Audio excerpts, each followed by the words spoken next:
Good. Awesome. So, I have a list of commands here I'm going to go through here. But the first thing is, let's just go into a text file real quick here.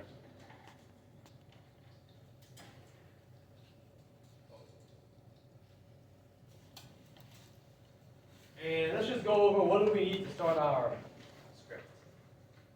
In other case, we would use VI script. Or a hash plane. You can do VI, you can do Nano. I allow either one for this file. In fact, I allowed Nano on the last scripting test. I know a lot of people just stuck with VI, but that's okay. You want to stick with VI, great. You can do with VI, great. If you prefer Nano, or even Emacs, you can use Emacs if you want. And it just got to be a text editor in the terminal. That's the only rule. No G edit. Sorry about that.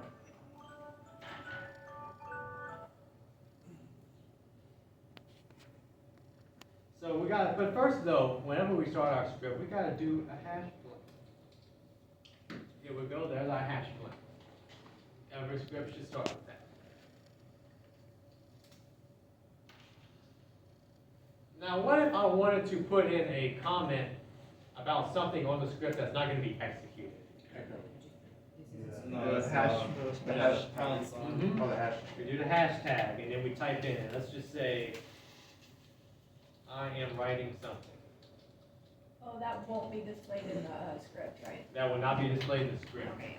It's just a description that you can insert in the script if somebody opens it. They can read it if they open the script up in a text editor. Otherwise, it's not going to be executed. That messed me up on the last scripting test. I kept running it and I was like, why isn't the comment showing? And then I realized. Not supposed to. Gotcha, so that's okay. As long as you had it in there, you did it right. Yeah. What I do is, y'all, when I grade those scripts, all I do is I do cat and I point to your script. That's all I do. And I look at it. If it runs it. Well, I can always look at it, because I have an answer key for the scripts anyway. I just look at the answer key. I can always eyeball, okay, this is a mistake here, you missed this. I've done this quite a few times at this point, so I can eyeball pretty quickly where the mistakes are. Are we gonna be splitting files with that command? At all? We are actually, good thing you mentioned Echo, because I do have it on the list here, so I'll go over it right now. So all I'm going to have you do in Echo is, I'm going to have you just send a message to a text file as a redirection. So, I'm going to have you do this as a way to write text in a file. So where when you open up the file, you get some instructions or something that are not scripts, but they're just information. Are you gonna display that right now?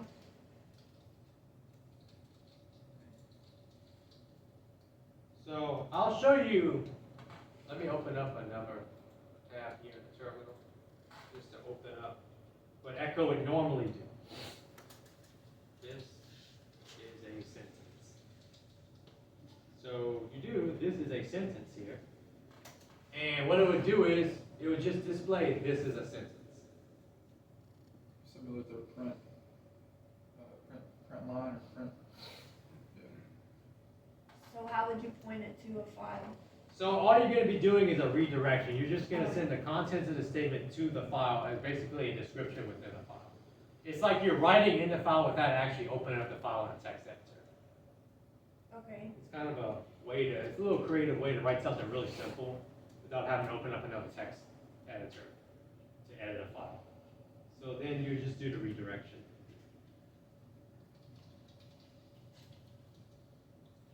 So then when I go to cat sentence.txt, look what sentence.txt now says. This is a sentence, it's just the same thing.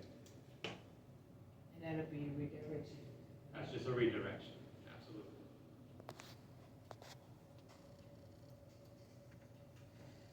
Now there is a way, and I don't expect y'all to do this, this is not a part of the test, but you can use the T command, you can pipe into the T command, you can display what's on screen and still send it to redirection at the same time. You can redirect at the same time using T and display your message on screen. But I don't expect y'all to do this. But I know some students have done it before, and I gave them credit actually. It's fine.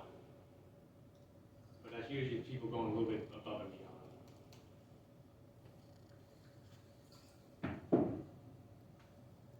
Alright, so you can always check your script, by the way, using cat after you're done writing it.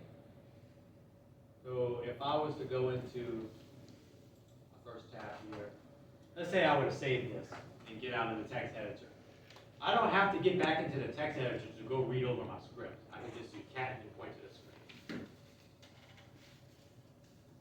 That may be a little bit more convenient at the end of the test when you feel like you're done, but you just want to check everything real quick one more time before submitting.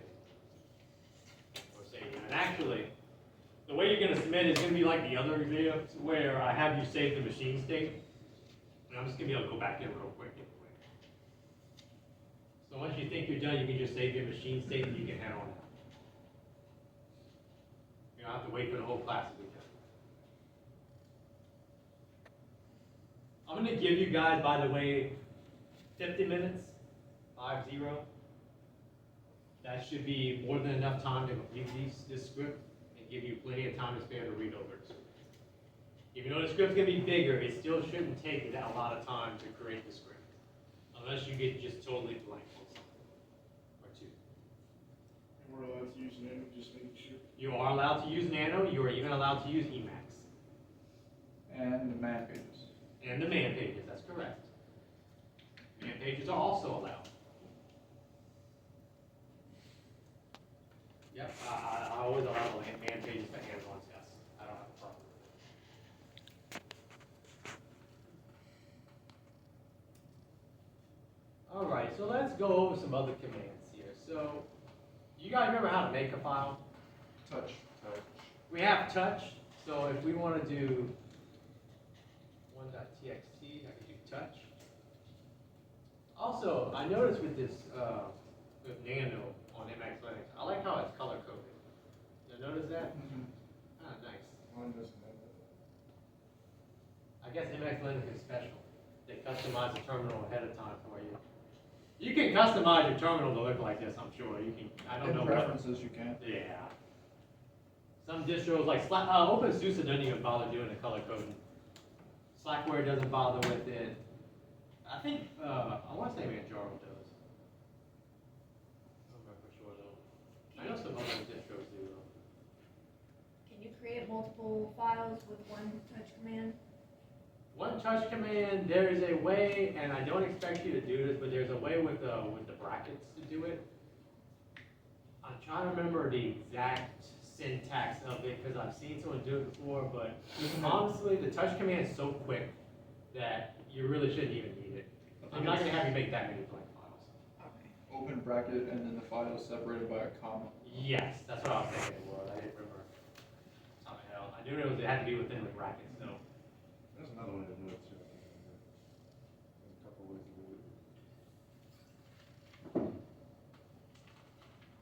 But that's if you do that, that's okay. I'll count it. I'll even test it just to make sure. But if it works, right? So there's more than one way to skin a cat. Did y'all notice in Linux sometimes? There's sometimes multiple commands or different ways to do the commands. And you can get to a similar destination, if not the same destination.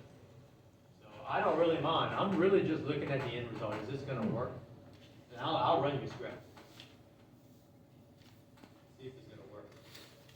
But I will have a very specific answer key though.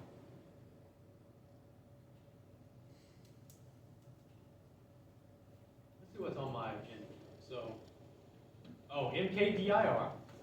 So you guys know this is to make a folder.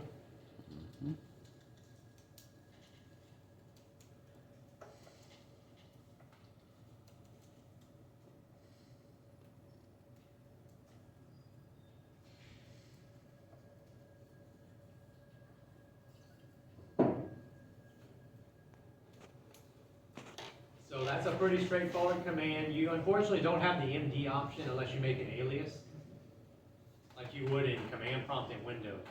But mkdir does the job. So that's not going to be an issue. So, copy. So the big thing is you need to remember to do recursive copy. How to do that is cp-r. Now, let's say I want to copy all the contents of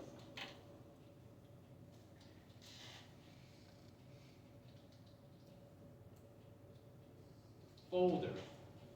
All you gotta do is just point to the folder, you do CP then -R, and then you point to the destination folder. So it would be /home/IT601A in my case. And then it'll just be 601A. Let's just say we'll just copy straight into that home folder. We'll be making a mess probably, but that's okay. So you're copying from the folder to that one. And I'm using absolute paths for this. Source to destination.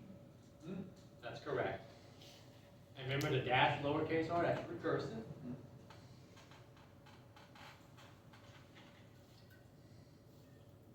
So when you're doing recursive, you're taking all the contents of that subdirectory, of that directory. You're copying everything. It's like, we can do that instead of doing the wildcard asterisk. It's a little bit easier to do the recursive copy in Linux than it is in Windows. You have to do Xcopy with some different arguments to do it in Windows, and it's kind of a pain to remember for me. /r does subfolders too, right? What's that? /r does subfolders too, right? -r. -R. Can you say it one more time? It does subfolders too? Yes. It would copy all contents. It should copy all files and subdirectories.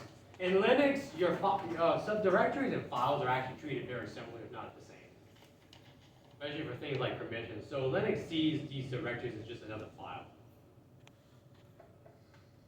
But you're not going to have a situation where you even need to, just to be honest with y'all, y'all are not going to have a situation where y'all need to even do copy of folders and files at the same time. I'm not even going to make that a question. There's not going to be any confusion. But I do know Linux does treat files and folders very similarly. Windows is a little bit different, though.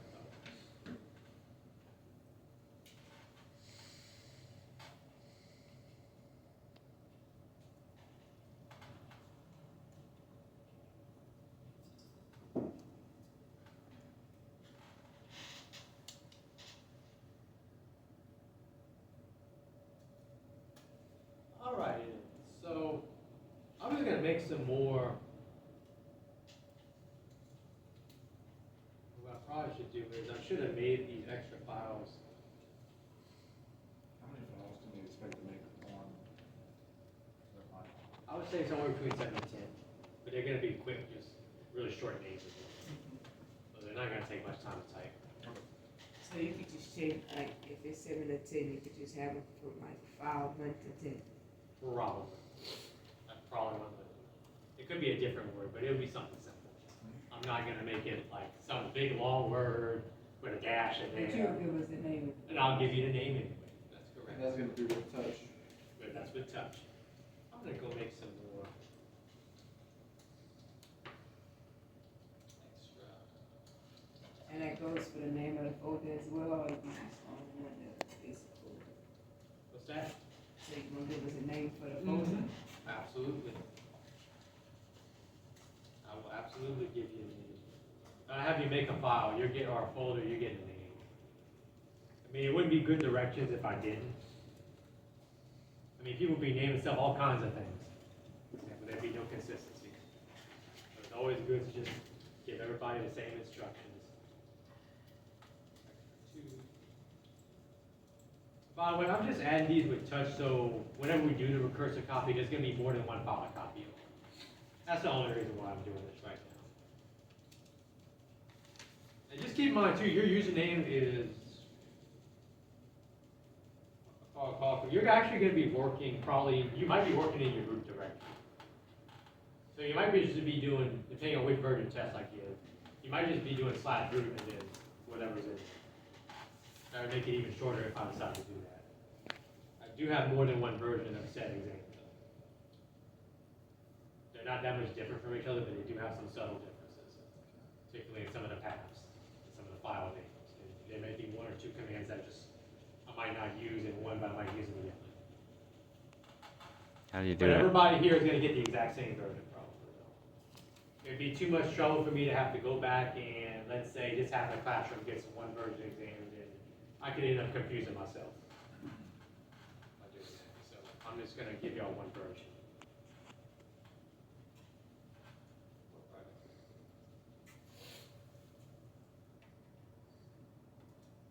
Some other commands we should be going over.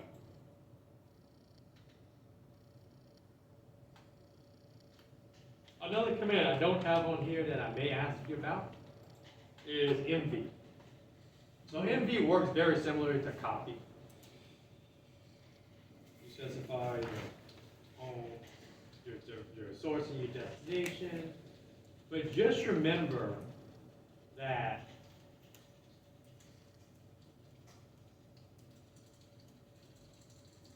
now.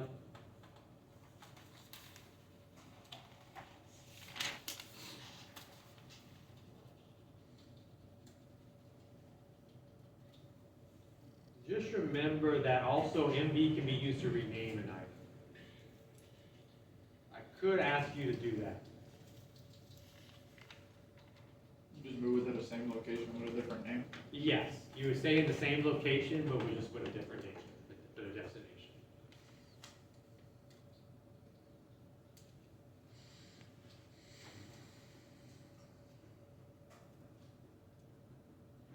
There you go. So remember in this command, I copied all these files over. So I have them in my home users directory. So I'm just moving this, cut and pasting extra to documents now. So it's kind of like copying and pasting and deleting users. It's cut and paste. It just You know, cut and paste from Windows. Yeah. That's what MV really is.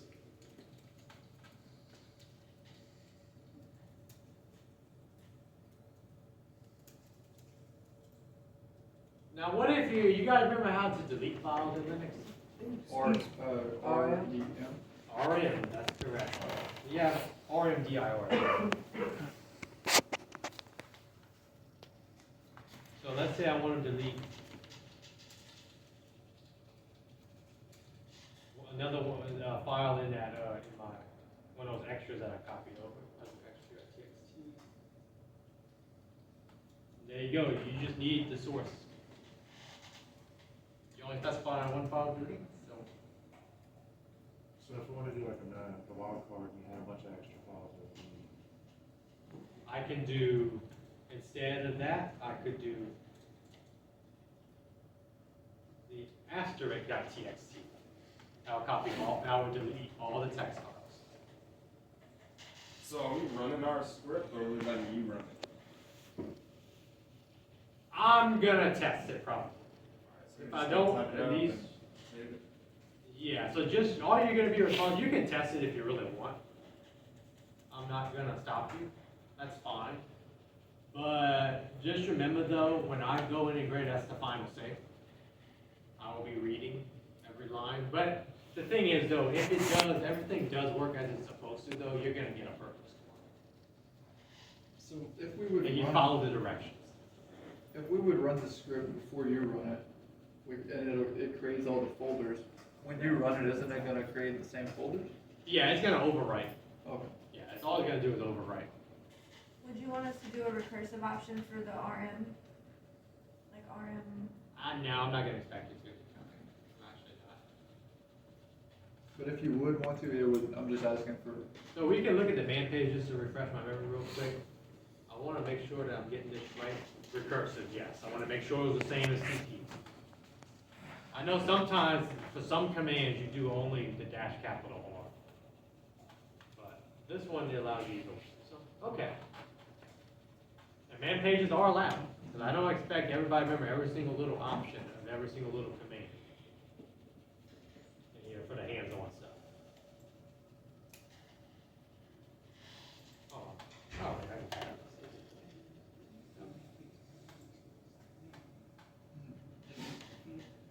yeah. Keep going through the list here. So if you guys want to list what's in your current working directory, you can do ls-l.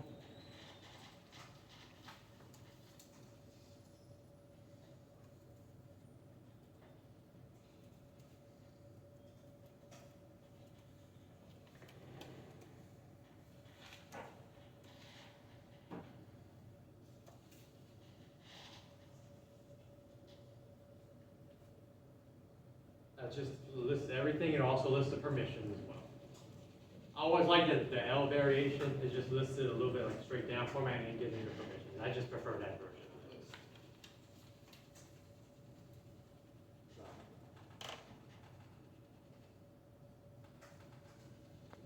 So that's a simple one to go through. So now let's get into some of our more system-specific commands here. And let's go. I'm going to go just to the regular terminal for this. So one is df-h capital T. You guys remember what this does? Shows the ext file system. It shows all file systems. Now, you might remember we did a little grep in the past, grep type action in the past, where we did grep ext, where we only showed our ext file systems. However, by default though, whenever you do this command, you get all the file systems.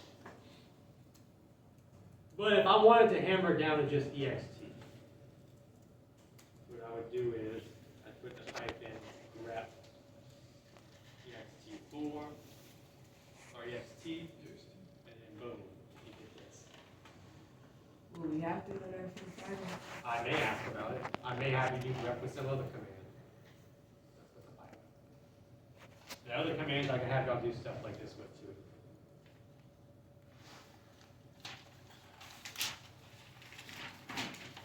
Now, there's two ways to show your IP addresses in the terminal.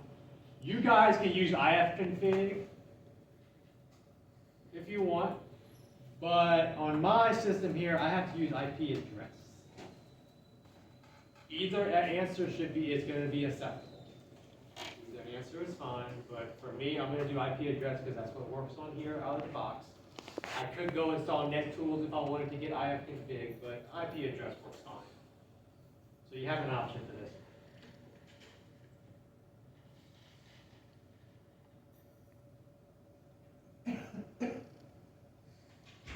And remember, INET 6 is for IPv6 addresses and INET is for IPv4 addresses. Would you throw that on there? Is that? Would you throw that on the test? I could have you filter out by that. It's possible. It just depends on the So it's server. IPv6 for IPv4 and what is it? IPv6. Same. It should be the same. Yeah, it's the same command, but you can filter out with the, The grep? yeah, with the grep. We can like test units before we put them in the scripts, right? Yep. You're more than welcome to do that. You said INET for IPv4, what's for Fee6? INET 6. So if I want to do grep and then INET 6, for example, this is what will happen. Only the IPv6 line will show up. We don't have a loop back and link local.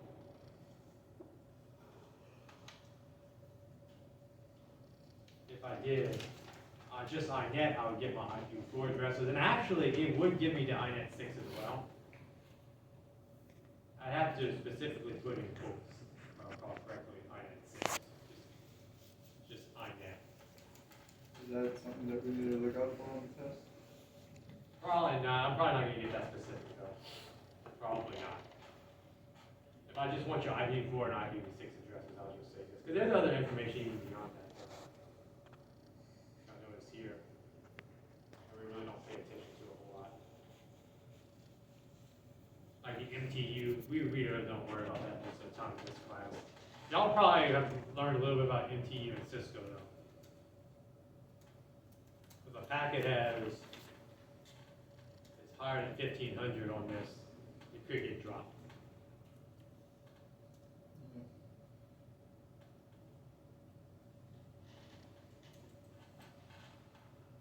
But I'm not going to tell you which command I'm having to do grep for, grep in the pipe for.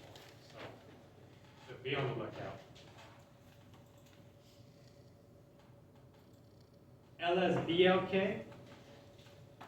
This one just shows you your partitions and your other block devices as a whole. I only have one disk here with 2 partitions. So there's not a whole lot to show here. However, if you have multiple hard disks with multiple partitions on each, there could be a lot more to show.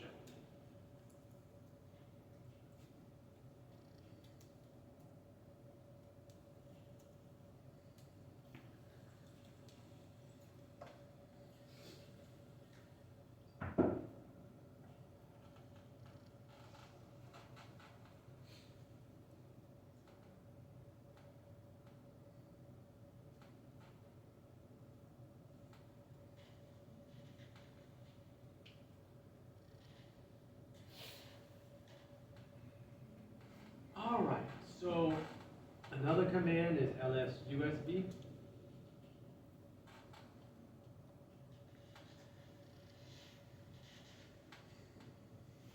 I want you to show me all of your USB devices currently connected. That's another one. Oh wow, we are getting very close to being done. Actually, are done. That's really it, because I already covered Echo. So you said Friday we're gonna go over this more to what we can hands on with? Yeah, we're gonna get a little bit of practice.